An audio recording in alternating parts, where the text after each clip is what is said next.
Olá amigos, bem-vindos a mais uma dica de leitura.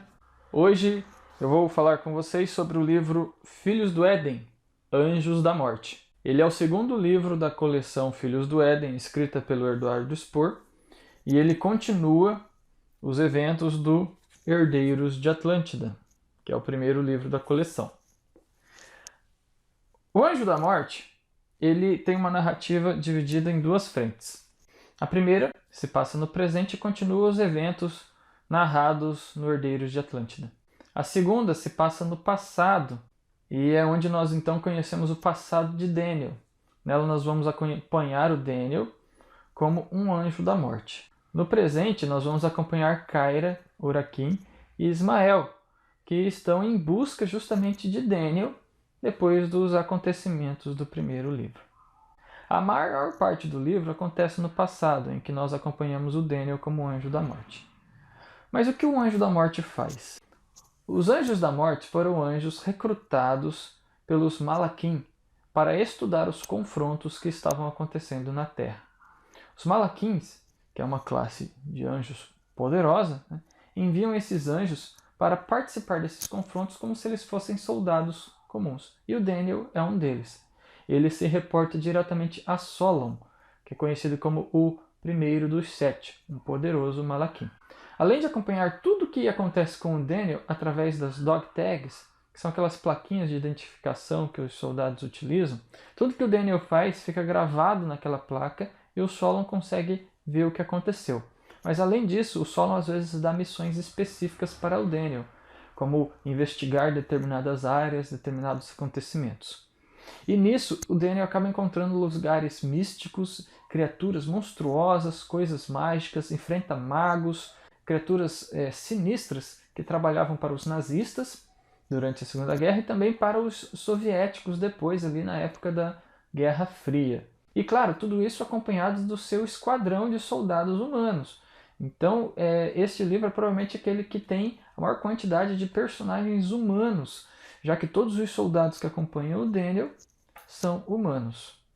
A narrativa do passado de Daniel é bem interessante, porque ela traz muitas novidades à série dos livros do Eduardo Spohr, como, por exemplo, um tom mais sério, inclusive de espionagem e assassinato, porque principalmente depois que acaba a parte da Segunda Guerra, o Daniel vira tipo um agente secreto.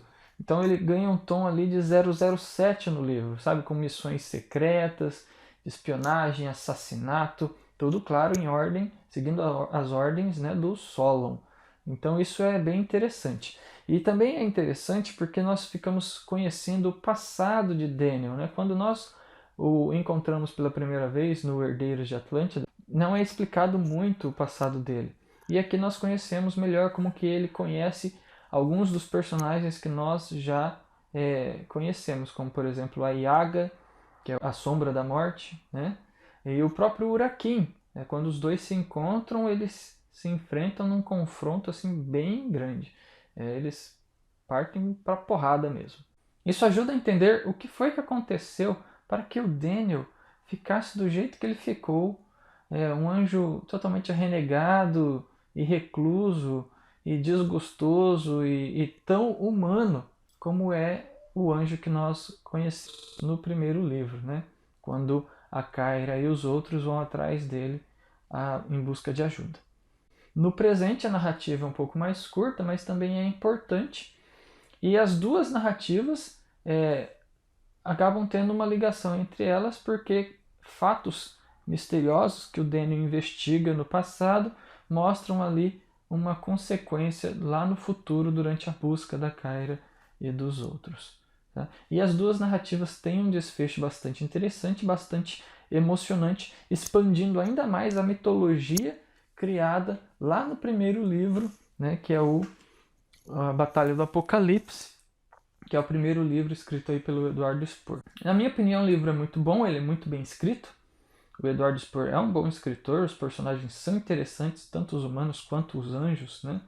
Eles são bem definidos, as batalhas são bem narradas, não só batalhas entre anjos, mas também as batalhas da guerra em que o Daniel participa. Eu gostei bastante do livro, ele é um livro diferente dos anteriores, porque ele tem esse tom mais sério, mais adulto realmente. O único ponto negativo, na minha opinião, é, infelizmente, mais uma vez, a impressão do livro.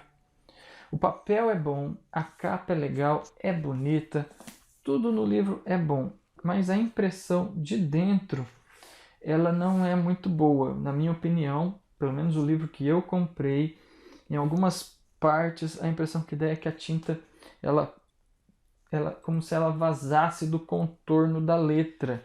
Então, em alguns pontos não ficou legal ali o contorno das letras. E esse é o único ponto negativo para mim, mas isso não impede em nada que você leia, que você goste do livro. Então, eu recomendo fortemente que você compre. Se você ainda não tem o livro, pode comprar, pode ler. De preferência, leia o Herdeiros da Atlântida primeiro. Se puder, leia também a Batalha do Apocalipse primeiro, né? E depois que você ler este, aí com certeza você vai querer também ler, né, este aqui, que é o terceiro livro da coleção Filhos do Éden, O Paraíso Perdido, que eu ainda não li, mas já leio. Já quando ler, contarei para vocês o que foi que eu achei. Esta é a dica de hoje. Espero que vocês gostem do livro Filhos do Éden, Anjos da Morte. Se vocês gostaram desse vídeo, deem o seu curtir, compartilhem com seus amigos e assinem o nosso canal para não perder as nossas próximas dicas de leitura. Uma boa leitura a todos e até a próxima!